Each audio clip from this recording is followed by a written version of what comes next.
all the leaves are brown and the skies are grey, and we're back for Season 2 of Somewhere To Believe In, the podcast brought to you by Greenbelt Festival.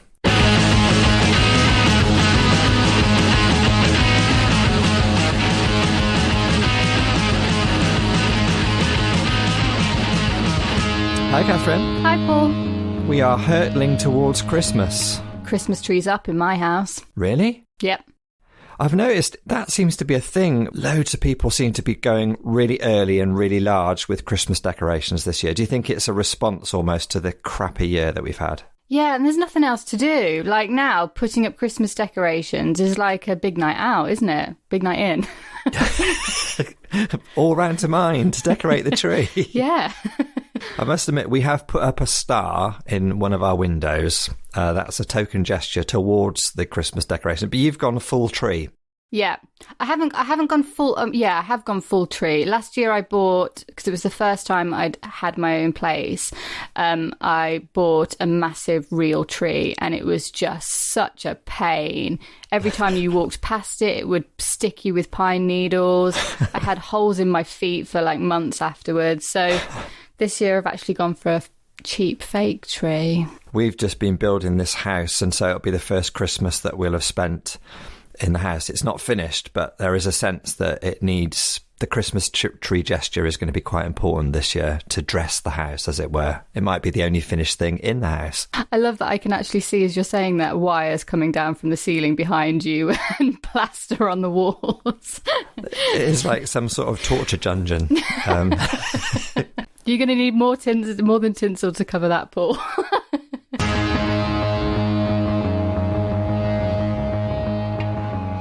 In more important news, though, Catherine, I saw on Instagram at the weekend that you have finished your jumper. It's true. Are you feeling smug, happy, satisfied? How does it feel to have finished your first jumper? Listen, I've learned that actually knitting isn't the hard thing. What's the hard thing is when you put it together and you realise that you've misknitted everything into random lengths and sizes.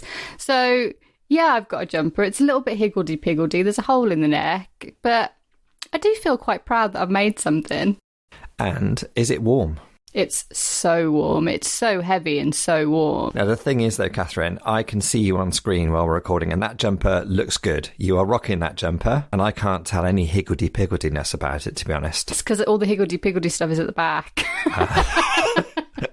Good move. That's where the third sleeve is.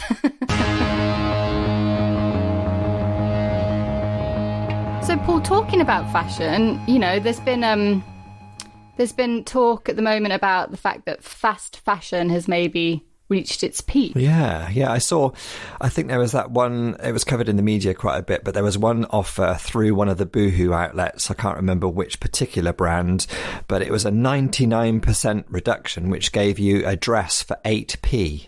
I mean, it's just insane. Like, I think that, you know, I've not had a lot of expendable income for a lot of portions of my life, and so I would have to buy kind of cheap things, or I would try and buy a lot of secondhand things and stuff like that, and you end up, none of this stuff lasts. You know, you would buy shoes that maybe would last like 6 months, and as soon as I started having a bit more expendable income, I would take my money and I would, you know, my Doc Martens now have lasted me for 5 years and they're still going. That one dress that I referenced there is quite literally designed to be worn once, because you've only paid 8p for it. I don't know, it's a weird sort of agenda, isn't it? And you know what else is weird, right? If you start having a look at what people are wearing in high society, like, you know, the upper middle class, or the what's above the middle class? Rich class. Money class. Yeah, them, yeah. Bourgeoisie. Well, nice. Nice. The stuff that they're wearing is stuff that never goes in or out of fashion. It's stuff that it doesn't play by those rules. It's, you know, Chanel suits that will still be fashionable in 20 years' time. You know, it's not the same games played at that level. You know, you're talking to the wrong person here, Catherine, when it comes to like having a really interesting discussion about fashion. But to come full circle, I think that you knitting your jumper and us talking about fast fashion, there's a link there. And I think there's you know, making things that last, that you can treasure that work and that do what they say on the tin. But I guess the thing is, we would also want everybody to have access to that good stuff. Yeah, and it's just not possible. This is one of the most expensive jumpers that I own now that I've made myself.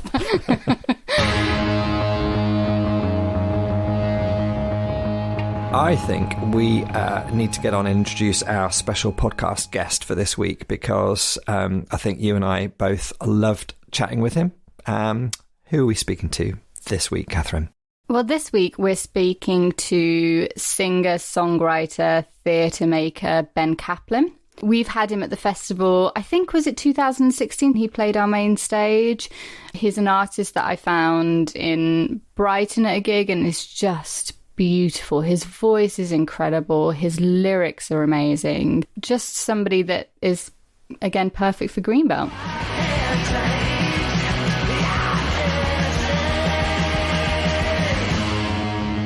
So, Ben, thank you for joining us. Where are we talking to you? I know you're actually on what you call in Canada an off-ramp, but perhaps you could give us, perhaps even the road number or the district or the area. Describe, where are you? Yeah, I'm just off the Trans-Canada Highway in the parking lot of a Tim Hortons, which is a very iconic Canadian fast food restaurant. I'm on my way to the province of Ontario, where I'm going to be performing a socially distant concert in a little church hall. So I'm just en route to go spend about a month living in Ontario and doing some work there. Nice. And will this have been your first socially distanced gig? No, I've been actually extraordinarily fortunate. So I live in Atlantic Canada in the province of Nova Scotia, and we have what's called the Atlantic bubble in operation, which is that we have an extremely low caseload in all 4 Atlantic provinces. And so like in Nova Scotia, where I live, I think we have 2 active cases right now. And so that has allowed us to open back up in a way that is, I suppose, less the case in the UK, where we're having socially distant concerts. Masks are mandated. You're not allowed to be in any public space without a mask. But that has allowed us to have concerts where individual bubbles of people can be 6 feet apart, and to go back to the business of live music again to a certain degree. That's the dream right now, isn't it? Oh man, yeah, I feel pretty fortunate about it. So you mentioned you're on your way to play in a small church hall. I read somewhere that it sounded delightful. That you're on a poster, I think, for something called like the Small Halls Tour or something like that. Do I remember that right? That's exactly it. Yeah, it's the Small Halls Festival. Yeah, I like the idea of that. Yeah, it's a lovely thing that happens in a couple of different places in Canada where you're, the festival as an entity is able to do sort of block booking of some, larger artists than many very small towns would normally have access to, and present these shows in some more rural places and some beautiful spaces that don't get live music often enough. What has it felt like to live through this pandemic this summer in Canada? How's it been for you? Because we know that south of the border in the States, it's been a whole different ballgame. Yeah, I mean, even across Canada, we've got a lot of different scenarios. But the Atlantic region in particular has had a relatively easy go of it. I would say that since about June or July, we've had a low enough caseload that we have been able to start to peek our heads back out into the world and to be social again. Initially, it was 2 household bubbles could interact with each other, and then that turned into a whole political thing of everybody wondering hey, have you got a bubble to pair up with, and all these different groups flirting with each other. Oh, well, I maybe I could be in your bubble, but I'm talking to somebody else who's got a cottage, so I might bubble up with them instead. So it's been an interesting scenario of slowly coming back out, and then I certainly have a lot of pride in our local officials and our local population that when strict rules were put in place, despite the low caseload, people were pretty keen to take those up and to maintain those rules. And so I think that has allowed us to keep that caseload low. But it's been surreal just to be experiencing that in Atlantic Canada, and to look, across the border south, or even towards Toronto, Montreal, Vancouver, some of the bigger Canadian cities, and to see how dire things are in some other places. So it's just a feeling of tremendous gratitude. And how have you found this period? Has it been a change of pace for you? Absolutely. I mean, in March, I was getting ready to fly to Europe to go present my theater show in Poland, followed by a tour through Eastern Europe and the Balkans. And so that obviously didn't happen. I had maybe 4 or 5 months worth of contracts evaporate within a 2 or 3 day period. So that was devastating, but it was also, looking back, just a tremendously fortunate thing. I mean, I've been touring so consistently for the last 10 years. I mean, something like, 8 to 10 months a year on the road. So to have this forced pause has been just a tremendous benefit to me personally, just rebalancing the building blocks of my own life, career aside. It's weird because a few other artists we've talked to, and I felt that experience too, being forced to kind of stay still and not do anything for a while has been really beneficial for me, because my world is normally really mad and busy and has been for years. And so you don't get that time just to sit and reevaluate things, do you? Yeah, I would say that, a lot of people have been asking me how much writing I've been doing in this time. And the answer is not a tremendous amount, because I've been more focused on that introspective stuff, that the things about figuring out what my identity is as a human being outside of my identity as a performer, and trying to ground out some of those things. And have you come to any conclusions, Ben, or is it early days? I read a tweet from a friend of Michael Furstack, who's a great Canadian songwriter. He wrote a tweet not that long ago that said, I've been working on myself for the last 40 years. I really thought I'd be done by now.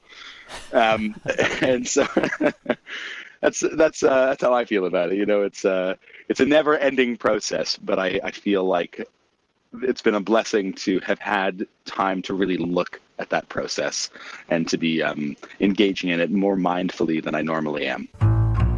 Truly, he taught us to love one another.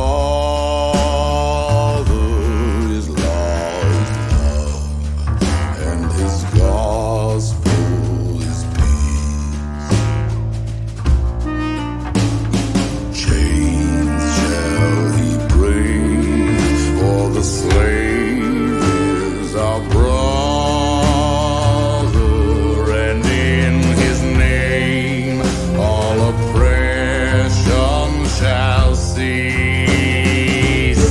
What kind of support have you had over there from your country in terms of being a musician and not being able to earn a paycheck and all those kind of things? Yeah, there was a broad Canadian program called the Canadian Emergency Response Benefit, or what we all call CERB, and it was a really fabulous program. They put very few limits on it. It was, I think, something to the effect of, if you have not had work for the last X period of weeks, you're eligible for this benefit of $2,000 a month, and there was very little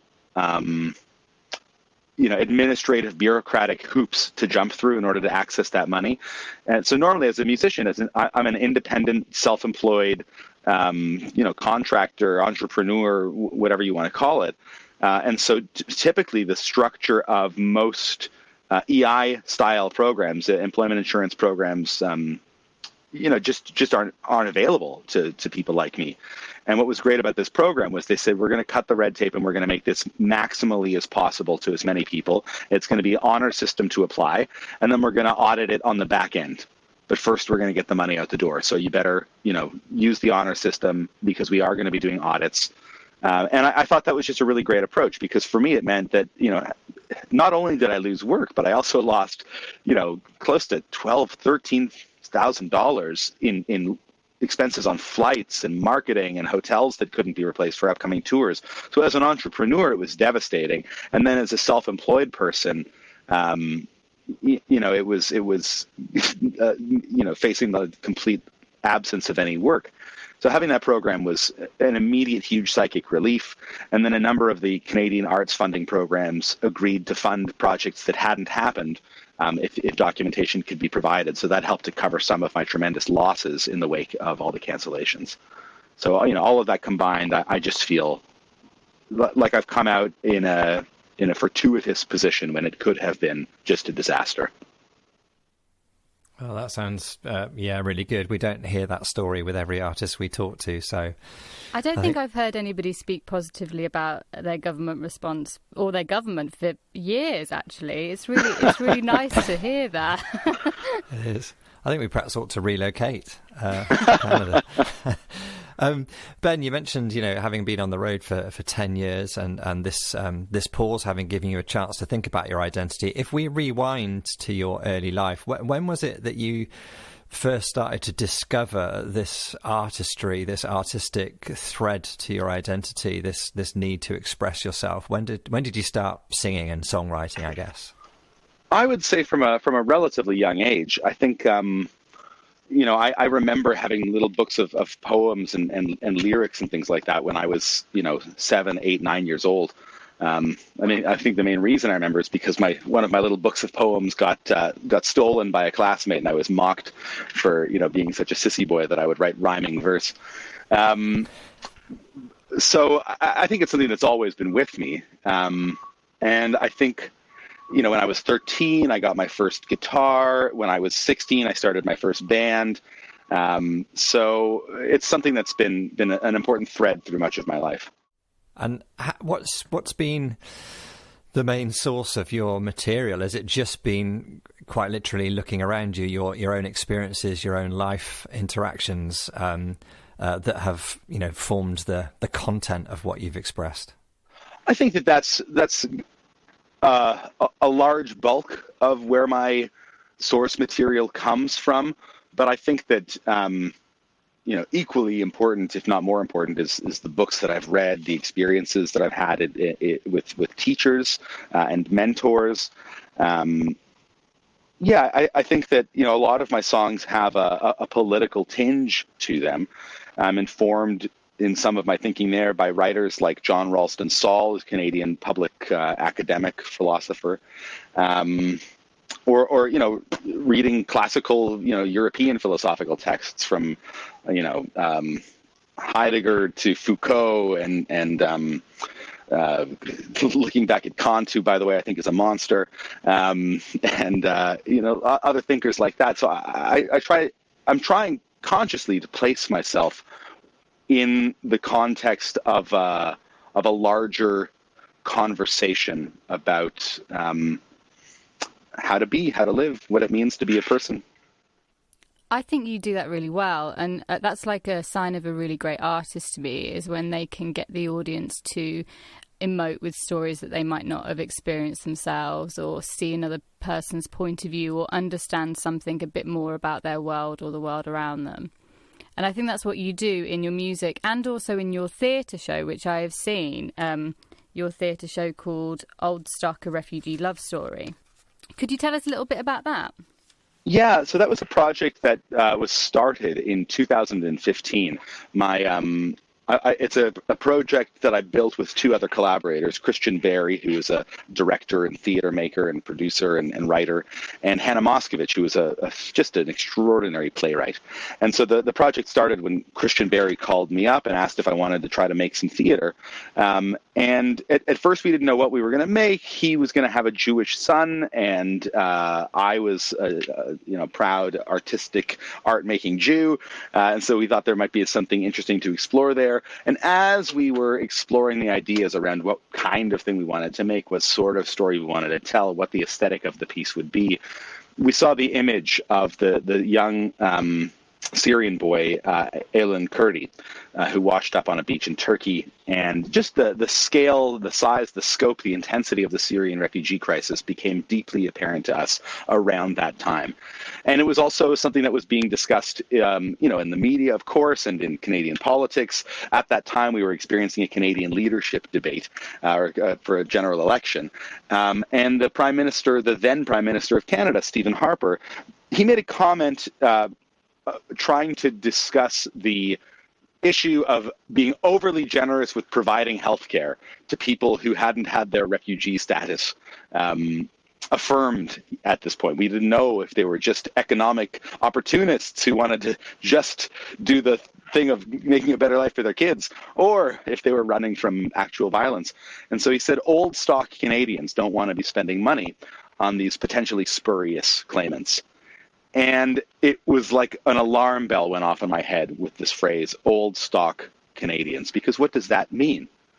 I mean, we live in a country where we're either all First Nations or we're settlers. And so I don't think that the Prime Minister meant, I don't believe that Indigenous Canadians want to be supporting refugee rights. It was a dog whistle, and he was trying to draw a distinction between new arrivals and what I perceived in that moment to be white, waspy Canadians who come from old money, who come from the old world. And you know, when I think about my own family, you know, my great-grandparents emigrated to Canada in the 1800s. They were fleeing violence in Romania and in Poland and in the western reaches of the Russian Empire. And so they were not considered old stock Canadians when they arrived. My parents, even 2 generations later, had to deal with antisemitism growing up and being made to feel like they did not belong to the fabric of Canadian society, but that they were somehow other. And I've had the privilege in my life of not having to confront much of that. Does that make me an old stock Canadian? Was I supposed to have been included in that catch-all phrase? There's a profound dissonance that I experienced. And so we decided to make a piece of work that explored this concept of Jewish identity, Jewish heritage, Jewish history, but through the lens of the contemporary moment, and thinking more politically about the Syrian refugee crisis than anything to do with the tragedies that my great-grandparents endured, but using their story as a way of thinking about the contemporary moment.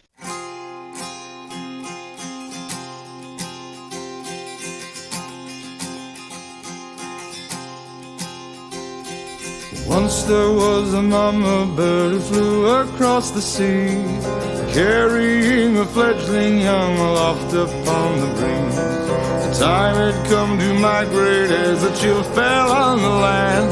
The fledglings were too weak to fly, too young to understand. Mama took them on her back, the 3 into the sky, and set up on a journey with a prayer and a sigh. This political awkwardness around migration seems to be so prevalent. But what is it? Why did you want to address that through artistry? Do you think that in a way making theatre about this age-old story had more impact perhaps than the usual political discourse? In other words, does art have a power and a way in that usual forms of discourse perhaps don't? I would say that tools like theater and music and dance and visual representation have the ability to communicate in ways that political discourse does not always. There are things that are easier expressed in a painting than are expressed in a monologue. There are things that are easier expressed in a song than are expressed in a political speech. These different media have different strengths and different weaknesses. And I think that part of what has been missing from the public discourse is a deep sense of the humanity of the people whom we are speaking about. And I think that that's a difficult thing to fully download into the consciousness of the person you're trying to communicate with through a speech. It's not impossible. There are great orators who have done it. But I am not in a position to be a great orator that a lot of people are listening to, at least not yet. I'm not running for office anytime this week. So theater was a tool that was available to me, and I think that it's an effective tool. I want to say as well, just related to your comment about this ongoing crisis in the UK with the way that this discourse is being operated, I'm going to go ahead and say that I believe that it's a failure of the left to tell stories about who we are. And I think that the political right has been very skillful in generating narratives that create meaning. And I think that the desire for meaning is something that we shouldn't hold against anyone. And so it's easy to see what these narratives are on the right: fighting for a proud England, returning to a sense of who we are, all of these kinds of things. It's offering people something that's tangible, and it's something that's reasonable, and something that, of course, we all desire in our lives. And on the left, the side that is more inclined to emphasize the rights of migrants and refugees and their humanity, we have failed to build national narratives that explain to us the purpose and the meaningfulness of what we are engaged in. And I think as an artist, that is a role that I have to play, where I see this tremendous lack and this failure. Yeah, that's really interesting. Very interesting, Ben. I think you're right. And one of the, I mean, talking as we are about your theatre show and your music, you might get the feeling, our audience might get the feeling that your music could be quite heavy, but you there's a lot of lightness and silliness in your music and your theatre too, which I really love. It's like it's a way of digesting what you're saying in a really still playful way. Yeah, I think that's really important, partially because of the medium that I'm working in. Who wants to go see a theater show that's an hour and a half of me telling people about how bad the world is? It's just not interesting. But I also think that life itself is about finding moments of joy. And I think that we need to find moments of joy and to be able to laugh at the absurdity of it all. Because if we can't do that, then what is it all for? How was it sort of researching, I imagine, the stories that formed your collaborators and your past that fed into the show?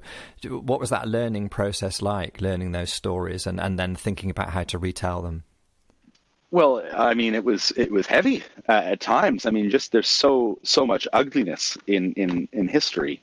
But, you know, it was one thing to do research about the pogroms, these sort of violent outbursts that shook, hundreds of Jewish communities across Eastern Europe and Western Russia through the mid to late 1800s and on into the early 20th century, and then what people call the final pogrom, the Holocaust.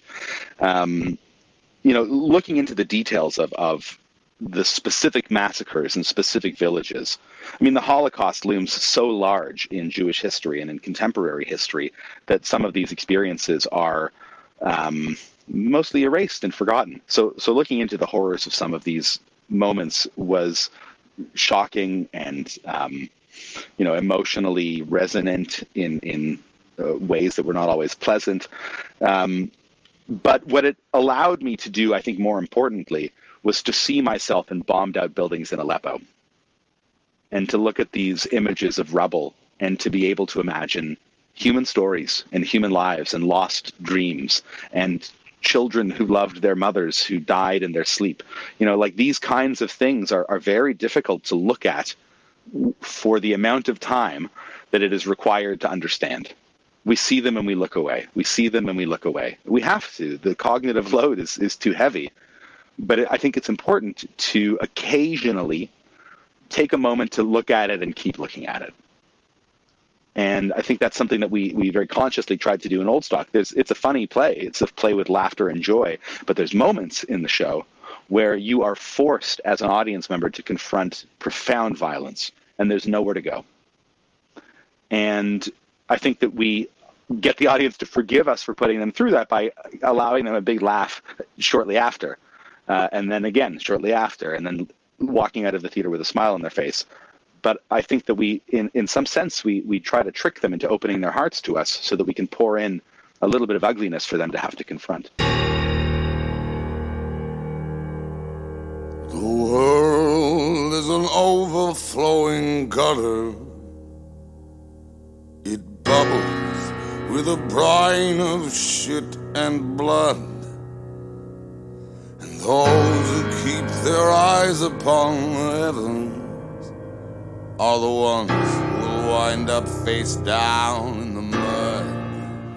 It's just such a lovely way to describe that. I think that's, and it kind of reminds me a little bit of what we try to do with our festival as well, which is this balance of really having these conversations around these very heavy, difficult things, but also the importance of joy and getting together and dancing and, feeling what it is to be human and connecting with people in order that you will care for them and want to be listening to the hard stuff too.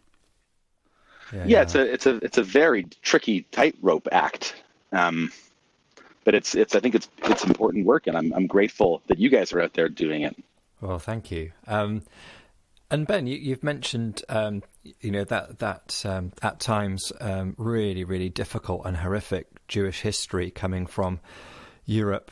How does your Jewishness play into your identity and your artistry? Is it in a cultural sense, or in a religious sense, or in both ways, or in multiple ways? I'm really interested in the way that your Jewishness plays into your work and identity. Yeah, I would say that it is in every way. I think that it's difficult for me to separate my Jewishness from any other part of my identity.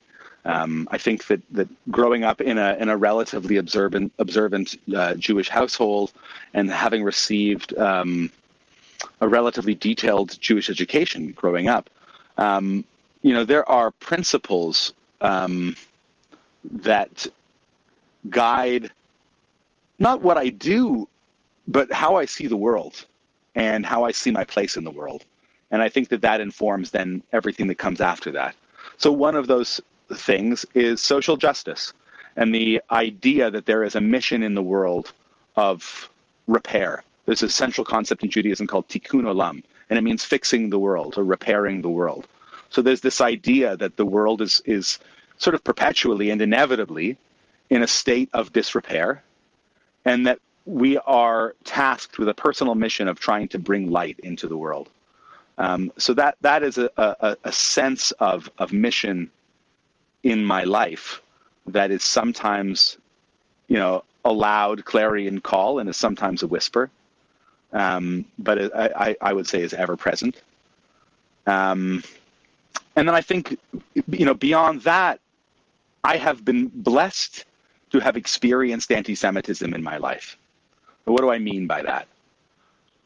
I mean that, through just a half a dozen experiences of being made to feel like somebody didn't like me or want me around because of something deep about who I was that I couldn't change, I've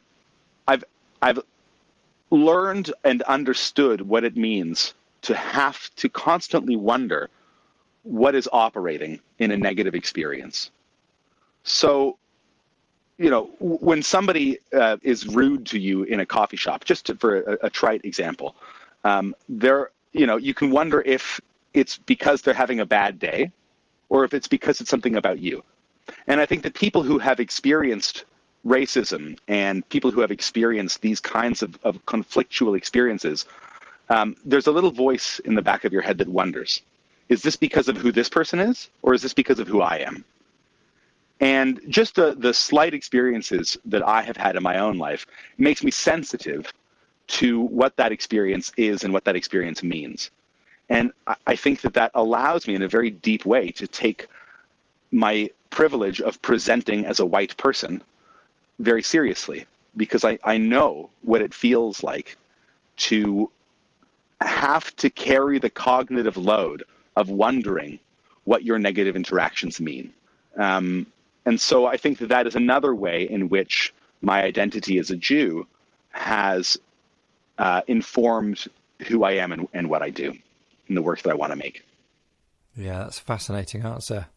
And I think that at Greenbelt too, we're trying to create this space or foster this environment in which people can view themselves as integrated people. Like you said, you can't separate how your Jewishness informs your artistry or your identity, or culturally or religiously. It's all bound up in who you are. And I think that, I guess partly at Greenbelt, we're trying to be a space that gives people the freedom to bring those elements of their lives together and figure out how they actually integrate, rather than holding them apart, which a lot of us have to do in various aspects of our life because of the way society works, I guess. You mentioned earlier on the way that the left had failed to tell, have a good narrative about meaning making for us. And I think that was really, really challenging and interesting. Here in the UK, over recent years, we've got into a real pickle with anti-Semitism again, particularly on the left. And it's been a really sort of fascinating, but also concerning debate that's unfolded, and I'm not sure that any of us really knows quite what it was about. But in a sense, some of us, in terms of looking at the state of Israel today, wonder, where does anti-Semitism end, and where does possible critique of the actions of the government of Israel begin? And I think there's, in England, in the UK, we've got ourselves really tied up in knots around all that.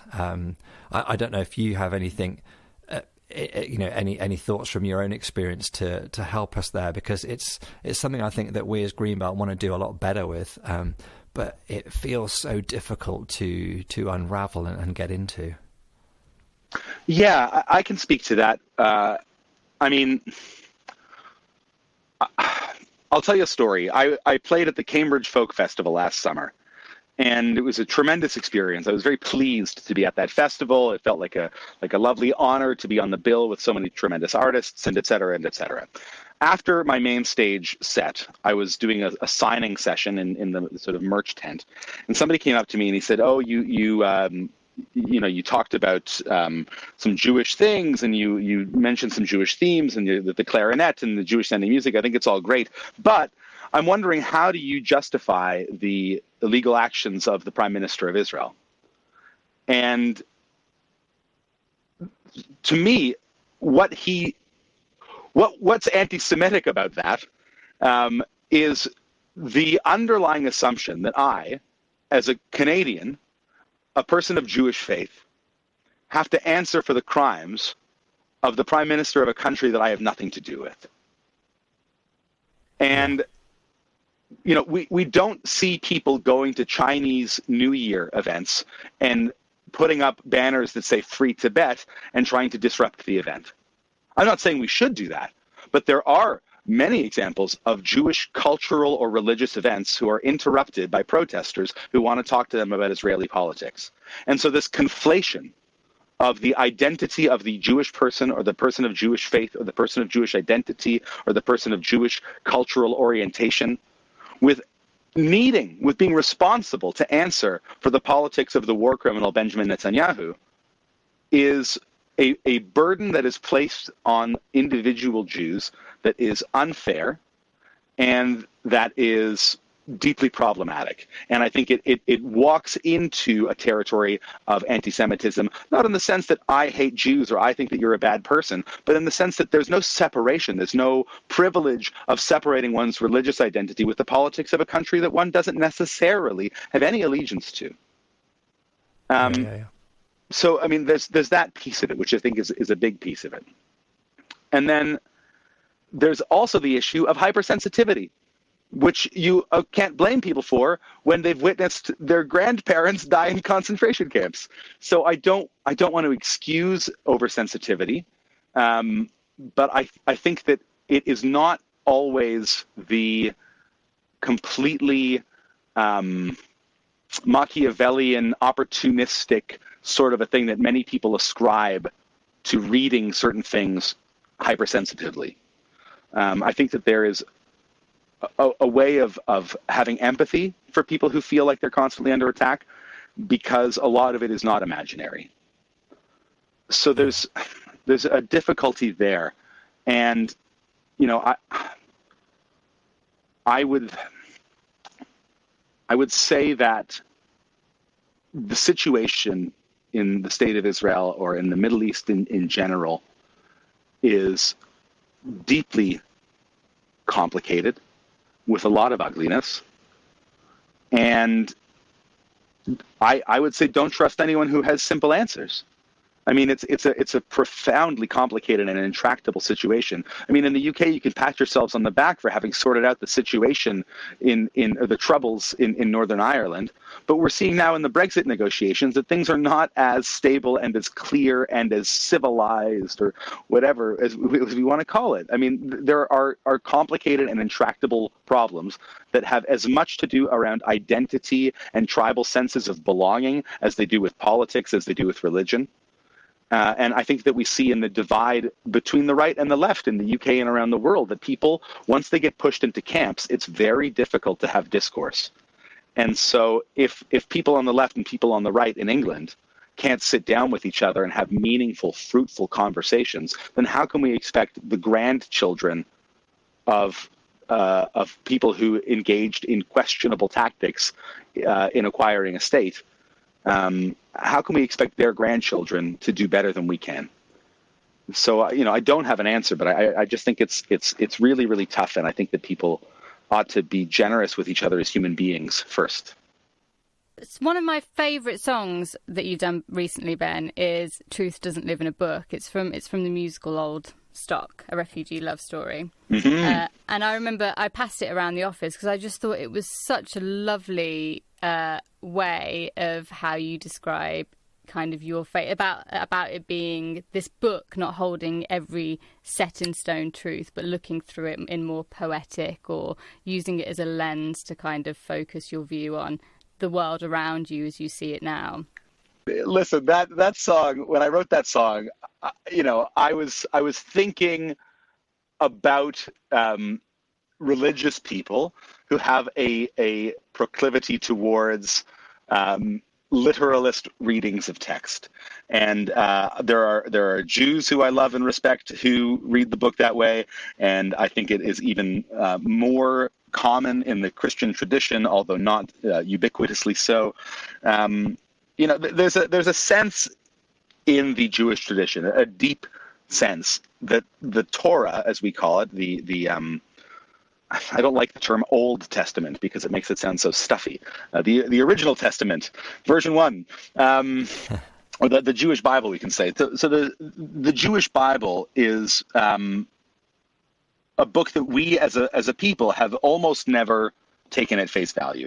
I mean, the Talmud, which is a collection of 64 tractates of texts, it's an enormous work that can take a lifetime to study.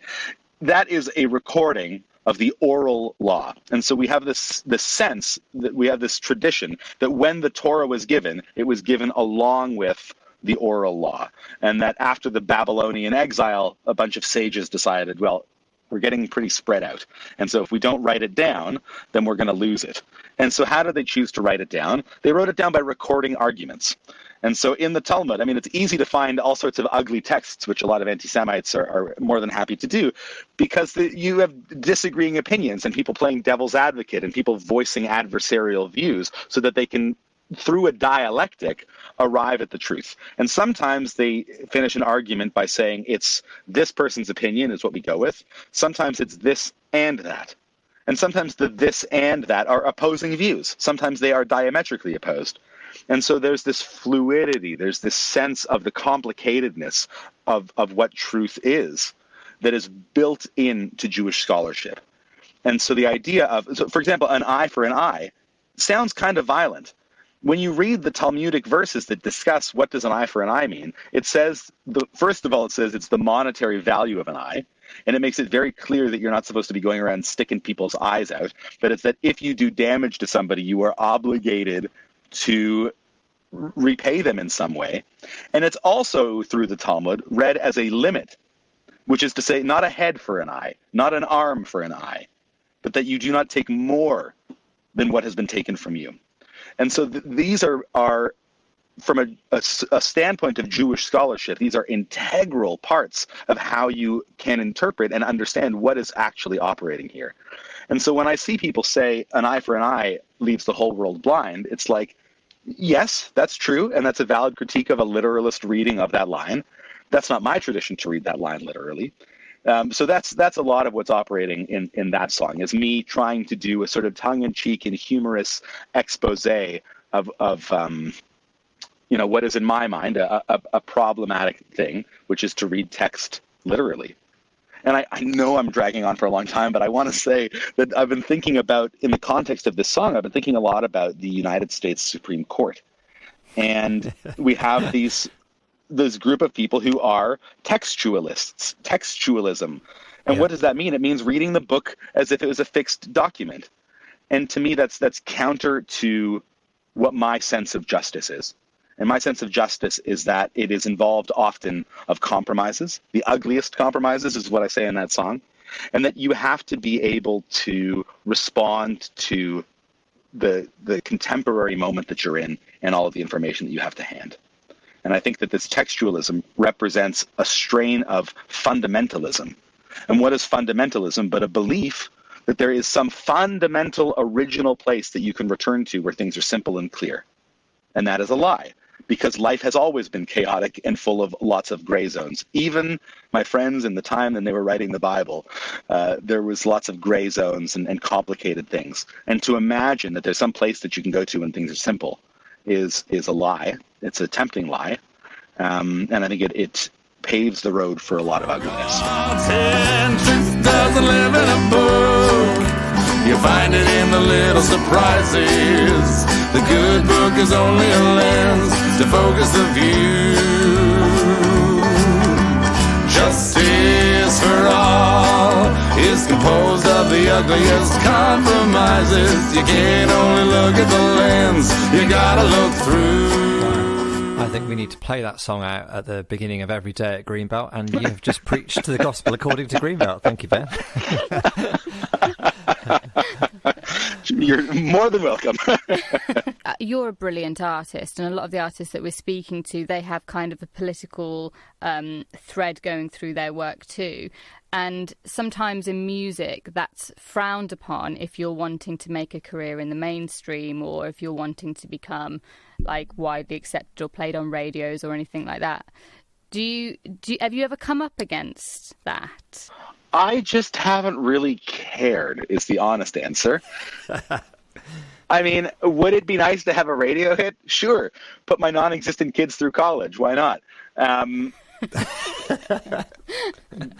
it's that's not, I have certainly focused a lot of my energy and attention on the entrepreneurial side of what I do, of running it as a business and being able to eke out a living. I used to have management, for example, and management charges typically a 20% commission on your gross as an artist.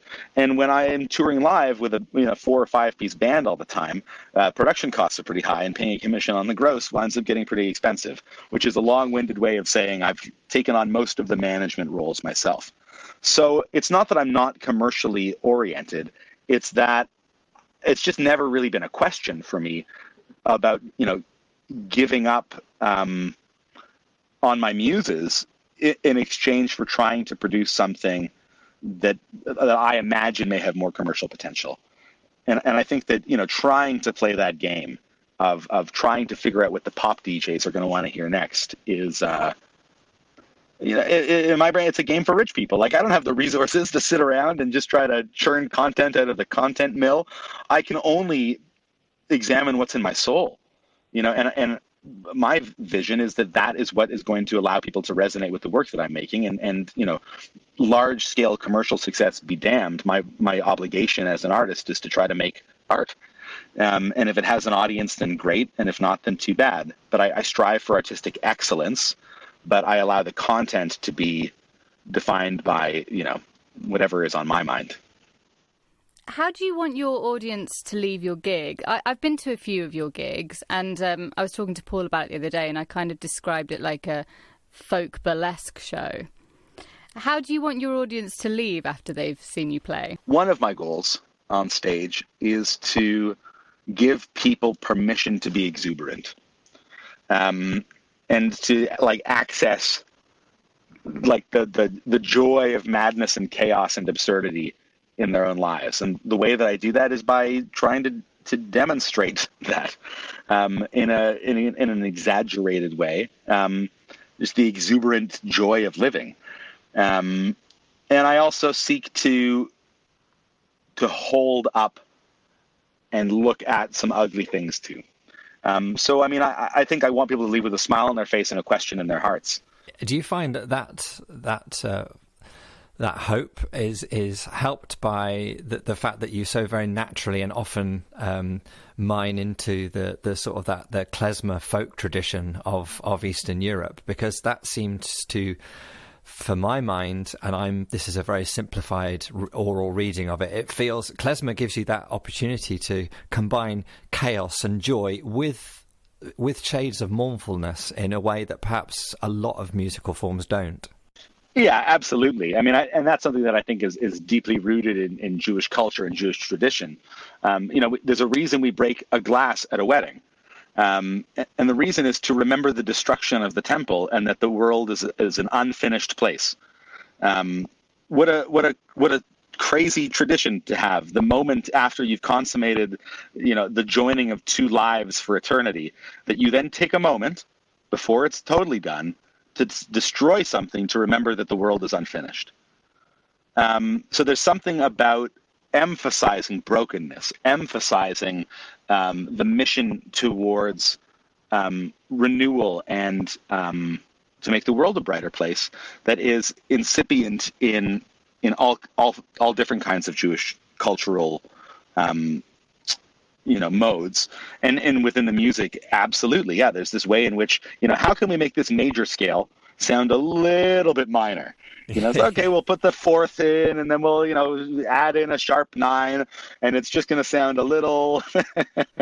And so there's these ways of trying to minor up the major just a little bit, and I think that comes from this deep cultural place.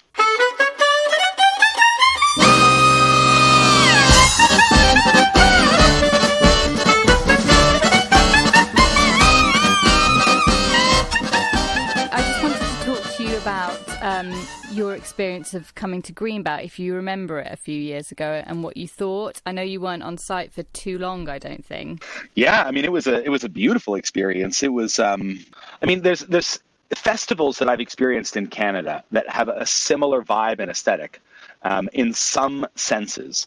But there was this feeling at Greenbelt, like this was a decades-old community that had formed itself very intentionally and with a lot of soul and with a lot of heart. And so there was this way in which I felt like I was stepping into this village that had come together with a clear sense of purpose. And it was a very beautiful experience to sort of get picked up at the airport and sort of taken to this little paradise. To meet all sorts of interesting human beings who seem to have issues of justice and peace and brotherly love. All of these things seemed to be built into the architecture of the festival, and so it was just a really, really beautiful breath of fresh air. It's amazing that you got that from being there for a few hours, because I would say that's completely accurate. And we find it so hard to describe what Greenbelt is to people, because it's not simple. It's not simply a Christian festival. It's not simply a music festival. It's not simply an arts festival. It is kind of what you said. It's like this community that has intentionally built itself with all of these various facets to it. And so it's amazing that you got that in a few hours. Yeah. I doubt you remember this, Ben, but you left a beautifully handwritten note on Catherine's office door, which read, "Greenbelt is unique insofar as it's a festival that nourishes the spectrum of the human experience. It's not just a reverie of licentiousness, but it nourishes the spirit, intellect and soul of all artists and attendees." And we've kept that note. Oh, wow. So, yeah. It sounds like I was trying to get every dollar I could out of my liberal arts education. Come on, all those $10 words. Geez, who you trying to impress, Caplan? Come on. Yeah, we're not playing you at Scrabble next time you come, that's for sure. Ben, I know that this is a silly question, but here in the UK, the government a few weeks ago came out with this notion when it was addressing the artistic community, who are feeling pretty forlorn right now because, unlike you up there in the Atlantic states in Canada, we can't get back to the live performance experience really in any meaningful way yet. So the UK government said to the artistic community, why don't you think about, all of you as individuals, think about retraining. What would you do? And so just as a bit of fun, we're asking all the artists that we're talking with, if you had to retrain, Ben, can you imagine being anything other than a singer-songwriter, theatre maker as you are now? What would you do? What would you be? I mean, first I want to say that I think the premise of that advertising campaign is like just deeply offensive to me. You know, doctors can save your life. Artists give you something to live for. You know, and so this idea that we should all become, you know, coders and engineers and lawyers, I think misses something that is profound. And you know, it would be another thing if it was like, you know, maybe you can retrain, but how can we bring art into more people's lives as a non-commercial activity, since it's obviously not working as a commercial activity right now? How can we find ways of using the artists to bring meaning to people who are stuck in isolation? How can we use artists as a way of finding ways of making life richer for those of us who have been cut off from the social interactions that give our lives meaning? But instead it was like, okay, you whiny artists, you think that you're entitled to a career in this field. Well, guess what? Here as your conservative-leaning government, we're here to inform you that you're not entitled to anything, but that you need to work for what you want in this life. And so why don't you consider a different field? You know, can I say the F word? Yeah. Fuck. That's all. That's all I have to say about that. Fuck. It's just so goddamn bleak. So, you know, what would I do if I was going to choose another vocation? I mean, and here's the difference as well. It's like there's a career and there's a vocation. Yeah. And I think that this marketing campaign fails to distinguish between the two, and therefore fails to acknowledge the complete 3D-ness of what it means to be a human being. But to set that aside, I don't know, maybe I'd go into politics.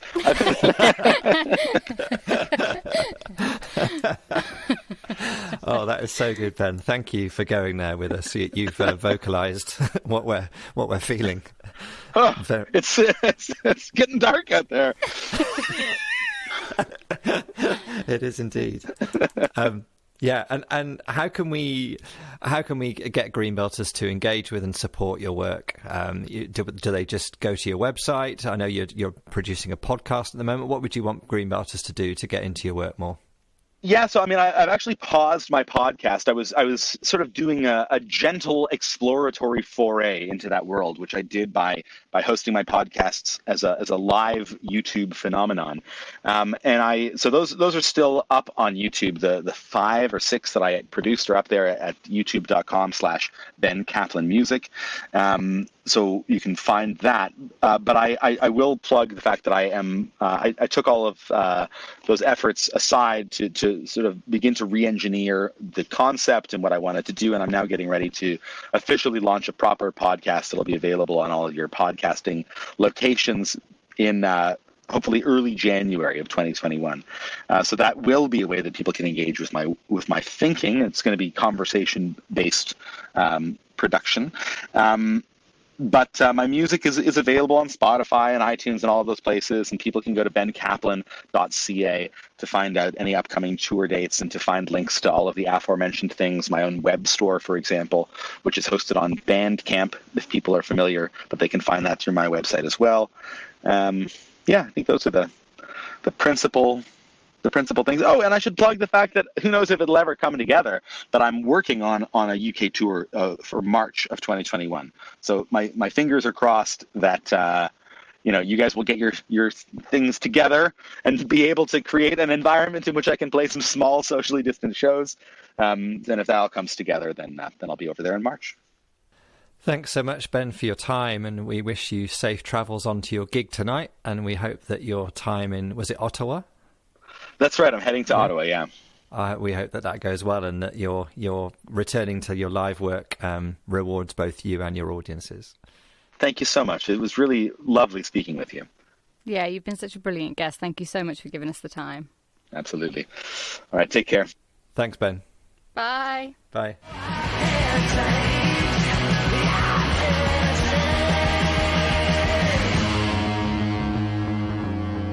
So, Catherine, what a great guest Ben Caplan was. I can't believe that he was that eloquent from just with no preparation. Like, we don't send our artists their questions or what we're going to talk about beforehand. Just pulling on the side of the road and being able to speak like that is just that would have taken me like a month's worth of scripting work to say half of what he said. Yeah, and it all felt so heartfelt and instinctive and natural and human. And, you know, he said a few occasions through the podcast, and then at the very end in a throwaway, perhaps one day I might be a politician. And you know what? When I was listening to him speaking with us, I thought, yes, you've got the gift of communication. I think people would listen to you. I think people would be persuaded by you. I think they'd want to follow you. I think, you know, he's got that gift of communication. It's beautiful. Yeah. You know, because I think that what we're missing in our age is those kind of like eloquent philosophers that can talk to us about the direction that we're going in life and think about whether we're going in the right direction or what we're ignoring or what life is about. He's one of those people.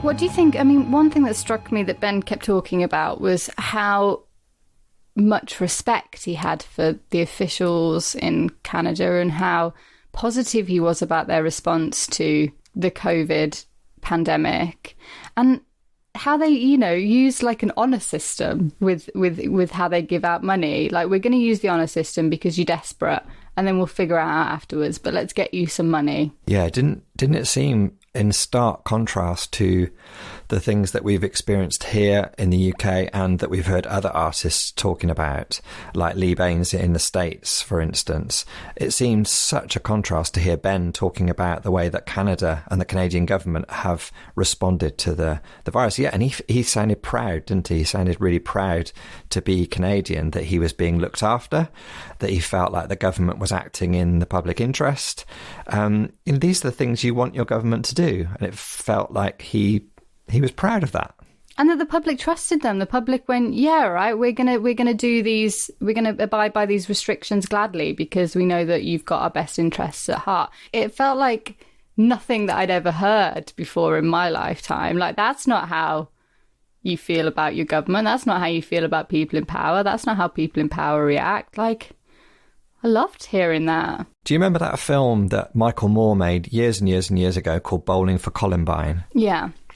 In that, I think it's in that film. I mean, he's made a lot of films, so I might get this wrong. There's a section where he tracks along the border between Canada and the States, and he just draws contrasts between people and the way people live on either side of the border.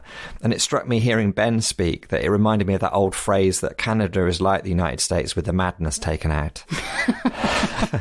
And how two countries can differ so much in their culture and be next door to each other is quite incredible.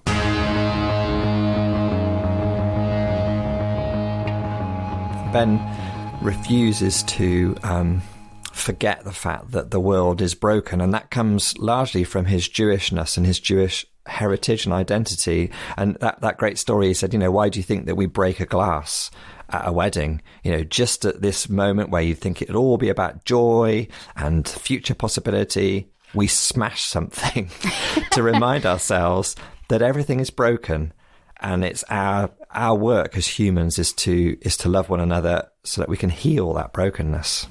I loved that, and I feel like that would have been a really useful thing to acknowledge right from when I was a kid up until now. Like, if that was just part of my culture, part of my upbringing, I think people would be able to accept it a little bit more. Like, life is joyful and brilliant, but it's also not finished and it's broken. You've got a future as a theologian yet, Catherine.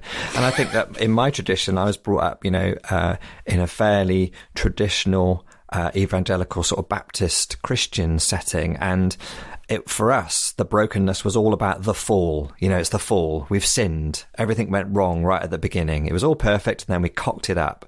And so, in my mind, that doesn't talk so much about brokenness. It talks about naughtiness. It just says we're all naughty, and there's nothing we can do. We're just irredeemably naughty. And we're just all naughty. And for me, that's not very helpful. I like the idea of we're part of something that is broken, that we need to be part of helping to mend. I think that feels more healthy. Yeah, because I guess that with the naughty and with that blame, what it's also saying is like, so be good, pray harder, step in line, and then the world will be fixed. And that's just not how it works. You in particular love that song that he's written that's in Old Stock, the musical. It's called Truth Doesn't Live in a Book, yeah. That is a great song. If any of you want to check out one song by Ben Caplan, go to that one first. Why do you like that song, Catherine? To me, it sums up how the problems, and we talk a little bit about this in the podcast, the problems with people reading things literally. And whenever we face a lot of those things through Greenbelt around some of the issues that we try and have conversations about. The counter argument is, well, this is what the Bible says. So full stop, this is how things are. And this is a really lovely, funny conversation about how it should be a lens for people to look through. I think that, one thing that Greenbelt over its history has tried to provide an alternative space for is people who've struggled to read things as literal. When life is just not like that, life is sort of story, is narrative, is complexity, is compromise, it's messy. He was talking about how that these oral traditions of passing down these stories could sometimes end with a disagreement. Like it's both this and it's that. It's both. That is particularly a Jewish idea as well, which Christians could definitely benefit from, is that truth and meaning are made in argument, are made in dialectic, made in talking with each other, and often sort of not quite agreeing with one another and having different ideas about things. And I think that there's a lot we could learn from that. My sort of faith tradition encouraged this sort of like very personal sort of piety, where you did everything, you did all your sort of learning and study and quiet times sort of in private, all on your own. So you came to your very own individual ideas on things. Much healthier to come to sort of more group understandings about things, I think, where the whole group has to share an understanding of something, because that's going to be more life-giving and healthy, because it's going to work for more people. Yeah, imagine if we'd grown up with that tradition, how much would be solved by that. The fact that we can disagree, the fact that there isn't one outcome to a situation, that there's not just one path that we all should follow. Sort of one of those classic examples of funny, not funny, when he was talking about that whole retraining thing, that the government had that campaign for artists to retrain. I mean, his response to that was the best. And it's weird because, he was talking about how, it was almost like the government was saying, hold on, you artists, you have to work for what you get in this life or whatever. I've known a lot of artists and theatre makers, and they are some of the most hardworking people that I have ever met, because you have to work hard to make it, to make money, to make a living. It takes everything in you to do that. Not only do you have to work really hard at it, it's not like the sort of everyday job that's like a career. It's much more vocational than that. It's connected to who you are. It's the way that you express your identity. So it's not like just a job that you can switch off or switch on. It's who you are. I did like the fact that when Dominic Cummings was leaving, everybody was saying, oh, his next career is in the ballet. He just doesn't know it yet. Coming to the end of this podcast series that we've done, this second series, I'm just in awe of the privilege that we have of connecting with these artists who come to Greenbelt and who are just doing such wonderful and brave and creative things. Yeah, and it actually gives me a lot of energy, because we are a festival that tries to do things right and to do things that we believe in our heart and to go about it in that way. But we also have to, not lose lots of money each year. So we always toe this line, I think, about whether we should be acting with a more commercially driven mind around the people that we book or whatever. And, we have a lot of feedback that's like, get bigger headliners, get bigger artists. But our artists are intentionally chosen because of what they're doing. And And this podcast season has made me feel like we may be making the right choice and we should stick to our guns around that. It's funny, isn't it, that you do need reminding of those things because things get hard, they get challenging, and if you're not trying to do the obvious thing, it becomes very easy, sort of like in a subtle way, to sort of forget those things and just to, oh yeah, go on then, that's fine, settle for something. But I think I agree with you, Catherine. Talking to all these artists has reminded me of our duty, of the space that we need to be making to keep doing it. And that it's complicated. It's not simple. It's complicated and it's going to be difficult, but it's the right thing.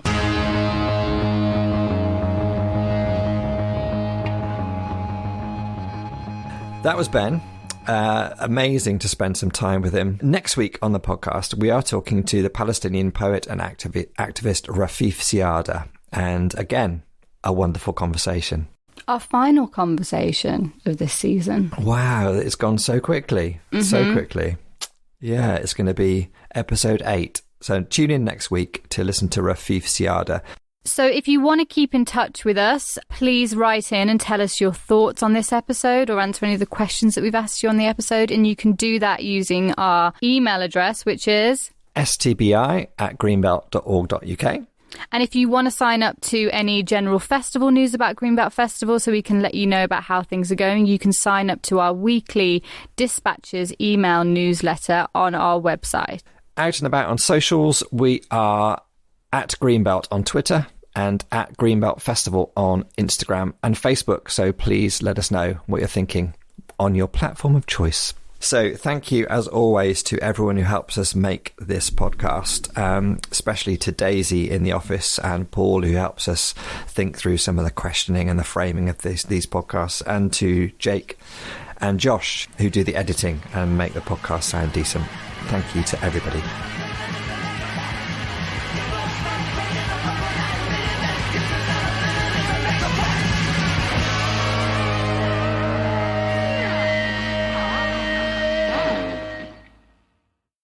Ben was also extremely wise, I thought, about in his description of Greenbelt. He nailed it. Completely nailed it. And honestly, he was only on site for a couple of hours. Like, he wasn't on site for very long because we kind of shipped him in from somewhere else and shipped him back out again. And it was amazing that he managed to get that. He felt that Greenbelt was a decades-old community that had formed itself intentionally, like a village which had come together with a clear sense of purpose.